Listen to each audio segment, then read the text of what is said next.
Mas agora é hora de conversar com ele, nosso nutrólogo, que quinzenalmente às segundas-feiras está aqui. Doutor Roberto Navarro, bem-vindo. Obrigado, mais Carol. uma vez. Boa tarde Super prazer tê-lo aqui. Lembrando que o doutor Roberto é nutrólogo, clínico geral, então a gente consegue abordar os assuntos de uma maneira muito ampla, muito completa. E você, já estou falando, mande dúvidas e perguntas que a gente vai dizer tudo hoje. Hoje vai dar tempo de tudo. Porque o assunto Carol. É bem legal, a gente já está com o assunto aqui na tela. É verdade. Alimentação versus dores abdominais versus dieta.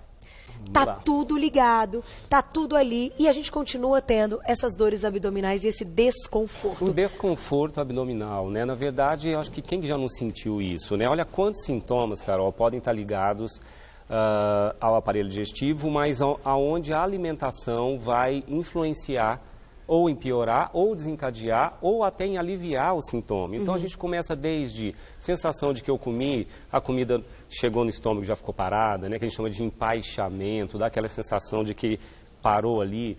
A gente pode ter a azia, a queimação, a gente pode ter dores abdominais, ou desencadeado logo em seguida, que eu como, ou às vezes até algum tempo depois, que são as cólicas, as dores, né? Às vezes do lado direito, às vezes na barriga toda. Os gases, a sensação de estufamento, né? Eu estou estufado, não na hora que parece que a comida parou, mas mesmo que não tenha na hora, algum tempo depois, aquela sensação de estufamento, de que tem gases, o intestino às vezes solta. Então, olha quanta coisa, Carol, existe em volta de alimentação e desconfortos abdominais. E vamos começar a linkar desde o momento em que a gente começa a mastigar o alimento até ele chegar no intestino, né? Olha lá, então a gente já separou aqui as principais perguntas de consultório quando a gente está falando de todos esses assuntos. Primeira pergunta na tela, todo mundo vai se identificar, olha lá.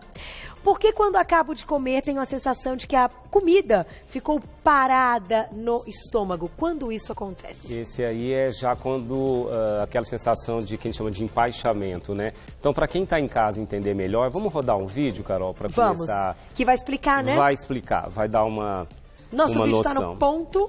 A gente já tem que começar a pensar, Carol, que a digestão do alimento já começa na mastigação, né? Quando a gente começa a mastigar o alimento, essa mastigação tem que ser muito bem feita, Carol, justamente para o alimento chegar lá, vai passar pelo esôfago, né? Depois que a gente mastiga, o esôfago liga lá a nossa boca até o estômago. O alimento vai descendo devagarinho e vai chegar, vai passar por uma válvula que vai se abrir para o alimento chegar no estômago. E lá no estômago, o alimento começa a sofrer um processo de digestão produzido pelo estômago, que é o ácido clorídrico, aí pode parar um pouquinho, tá? Então, o que eu quero que nessa primeira etapa aí a gente perceba? Muitas pessoas às vezes queixam de sensação de que a comida ficou parada no estômago ou já, logo que chegou deu uma sensação de empachamento porque não mastiga direito o alimento. Então a mastigação já é o primeiro degrau para que a digestão seja bem feita. Então, por exemplo, os macrobióticos sugerem, né, a dieta macrobiótica, que a gente mastigue bem os alimentos, pelo menos, se não me engano, 40 vezes, para depois engolir. Porque muitas pessoas também têm desconforto por mastigar pouco e comer muito rápido, a rapidez de se comer o alimento. Então, mastigar bem e comer com calma já é o primeiro degrau para não ter esse desconforto. Muitas pessoas também, aí já é um problema mais específico, nem todos têm, quando a comida chega no estômago, o estômago tem que acomodar a comida ali dentro. Existe uma acomodação do alimento. O estômago é uma câmara que vai dilatar, acomodar o alimento para que depois se comece o processo de moagem ou de digestão. Aí ele começa a jogar o suco gástrico. Existe um quadro que a gente chama de desmotilidade gástrica, que é uma dificuldade de acomodação do alimento no estômago. É um problema de movimento do aparelho digestivo, chama de dispepsia alta. Isso tem como melhorar com tratamentos específicos.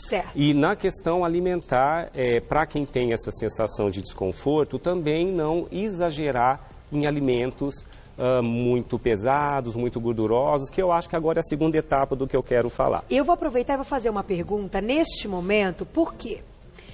acompanhando aí o lance do alimento, que a pessoa vai modificando ali na alimentação, me veio essa curiosidade. Por que tantas pessoas, quando iniciam uma reeducação alimentar, que querem ali emagrecer, por exemplo, e modificam alguns alimentos, sentem desconforto e têm nesse início do processo diarreia?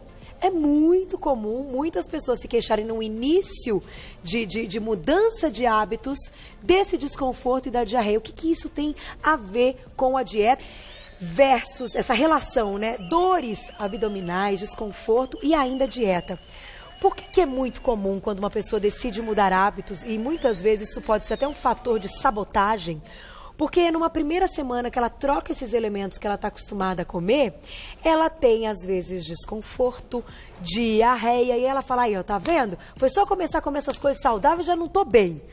Eu tenho muito essa impressão quando eu converso com as pessoas que começam a mudar os hábitos, doutor Roberto. Pode acontecer de, por exemplo, exagerar nos alimentos integrais, porque ao mesmo tempo que as fibras são importantes, né? A gente tem que incentivar as pessoas a ingerir alimentos mais integrais, mas o excesso de fibra, se eu começo a ingerir muitos alimentos na forma integral, comia tudo refinado, passei tudo para integral, que é a primeira coisa que a gente pensa quando vai fazer uma dieta, né? Dependendo da sensibilidade do paciente, ele pode começar a ter uma fermentação excessiva dessas fibras pelas bactérias do intestino e começar a ficar desconfortável, ainda mais se não beber muita água.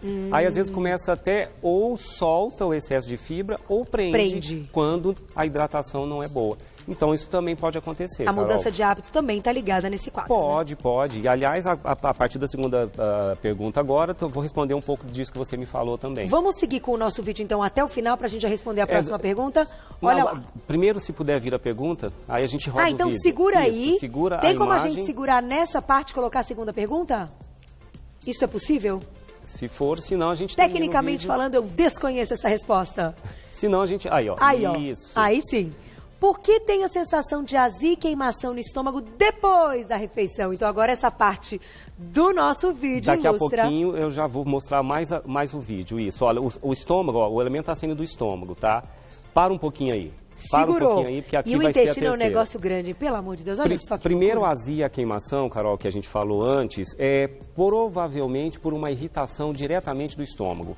A azia e a queimação, ela pode ser ou porque eu já estou com uma gastrite, meu estômago está inflamado e quando eu como, eu sinto sensação de que o alimento machucou, dá uma sensação de desconforto e volta aquele refluxo que por algumas alterações da válvula também, tem um refluxo gastroesofágico. Então, nesse sentido, é só evitar alimentos muito gordurosos, principalmente aqueles de difícil digestão, carnes gordurosas, frituras, porque isso para quem está com gastrite é péssimo, a cafeína, os chás pretos, o chocolate pode aumentar o refluxo também, então tomar alguns cuidados e nada melhor do que, além de uma avaliação médica, também um chazinho de hortelã, de alecrim, né? Isso pode ajudar um pouquinho, aqueles sucos que alcalinizam o estômago, suco de couve batido de manhã, isso também pode ajudar muito bem.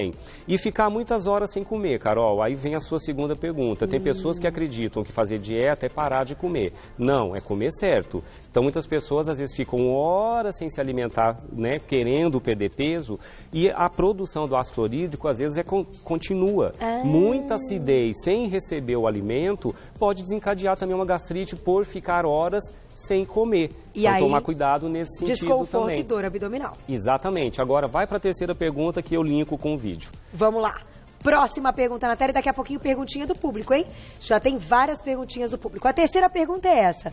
Por que tenho dores na barriga logo em seguida ou até algum tempo depois que me alimento? Então vamos lá, roda o vídeo agora que...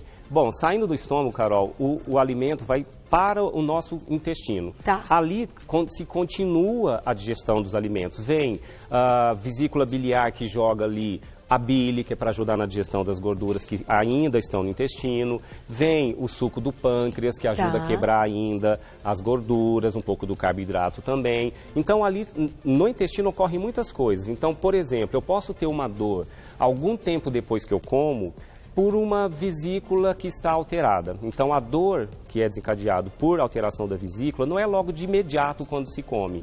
pode ocorrer de meia hora, 1 hora depois. Tá. E geralmente ligado mais do lado direito, aquela dor em cólica, e está ligado ao alimento que eu comi, principalmente alimentos muito gordurosos. Tá? Entra aí também as intolerâncias, que a gente pode falar daqui a pouquinho, aquilo que eu não consigo digerir adequadamente quando chega lá no intestino, quando eu digiro mal a lactose, o problema é intestinal, eu não estou produzindo corretamente as enzimas que o meu intestino deveria produzir para digerir o alimento. Então, a intolerância à lactose, a intolerância à rafinose, que é uma fibra encontrada no feijão, na ervilha, no grão de bico, na soja. Também tem pessoas que digerem mal a rafinose. Existe a hipersensibilidade ao glúten, que também pode trazer lá no intestino o desconforto intestinal. É uma dor abdominal que não é logo de cara. Tá. Né? Quando eu como e já dói, me dá o desconforto, eu estou pensando no estômago. O meu estômago que está inflamado, é a gastrite. Depois que saiu o alimento do estômago, que ele vai para o intestino, ele vai caminhar por um tubo de 3 metros, ali ocorrem outras alterações que vão causar dores, desconfortos. Nós vamos falar também gases, flatulência, intestino solto. Não é só o desconforto. Pode vir acompanhado pelos gases. Pelos gases, pelo intestino que solta. Ainda, né? Se eu tiver o meu intestino inflamado, não o estômago, o intestino inflamado, que são as colites. Nas colites também tem a dor desencadeada algum tempo depois da refeição. E pode dar sensação de desconforto. E nós vamos falar das intolerâncias e agora a perguntinha do público. Já chegou, né, Má? Vamos deixar uma perguntinha pro Dr. Roberto na tela. Quem escreveu pra gente? Márcia, obrigada. Tenho doença de Crohn, é assim que se diz? E sinto muitas dores. O que devo evitar na alimentação? O que é a doença de Crohn? Vamos lá, Carol. A doença de Crohn é uma doença rara, mas que acomete uma porcentagem da população. É uma doença considerada autoimune, são anticorpos que provavelmente o nosso organismo produz contra o nosso próprio intestino. E começa, por esse autoataque interno, uma inflamação na mucosa, né, na parede do intestino, levando à formação de feridas, de úlceras, e é um quadro considerado grave. O diagnóstico tem que ser preciso, geralmente é feito através de exames específicos que confirmam o diagnóstico, e a partir daí existe um tratamento totalmente adequado, onde entra a presença do gastroenterologista, sem medicamentos que vão diminuir a inflamação do intestino. Mas, como nutrólogo, o que eu vou deixar aqui como orientação? Existem teorias, né, que alguns estudos tentam comprovar, de que por que o meu sistema imunológico começa a reconhecer meu intestino, as células do meu intestino, como possível invasor e auto-atacar, que está dentro das doenças chamadas autoimunes, que podem ocorrer contra a tireoide, contra articulações, é um pool de doenças chamadas autoimunes. A doença de Crohn é uma delas. Existem teorias de que poderia ser um vírus que está tentando invadir o nosso organismo pelo intestino, e o sistema imunológico interpretar como possível invasor e começar a confundir e atacar o próprio intestino. Mas existem fortes evidências de que pode haver um gatilho alimentar. Então, existem proteínas encontradas em alimentos, que a gente chama de proteínas macromoléculas proteicas. São proteínas que têm um tamanho tão grande que podem confundir o sistema imunológico como possível invasor. Então, tem 5 macroproteínas que, para os pacientes que têm doença de Crohn e outras doenças autoimunes no intestino, como a retocolite ulcerativa, seria tentar evitá-las. Então, vamos pegar 5 aqui. Vamos lá. A caseína do leite. Olha. Então, lácteos não. Que é a proteína? A caseína é a proteína do leite. É uma das proteínas do leite. A caseína, a genisteína da soja também pode estar envolvida nessas autoataques imunes. O glúten, também do trigo.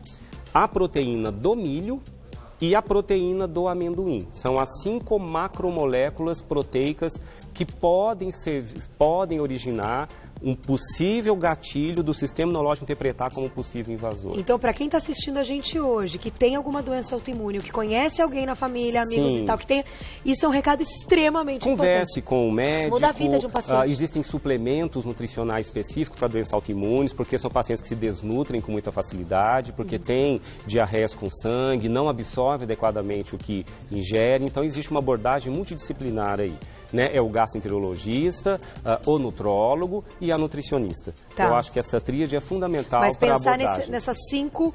nessas 5 macromoléculas. Não retirar por conta própria e saber o que eu ponho no lugar, para não haver um desbalanço nutricional. Perfeito. Se eu tiro alimentos que contêm cálcio, como os lácteos, o que eu coloco no lugar? Tem que consultar. Então tem que ter uma orientação adequada para poder não se desnutrir por uma escolha inadequada. Isso tem que ser feito com orientação Temos aí mais uma pergunta do público, Mar?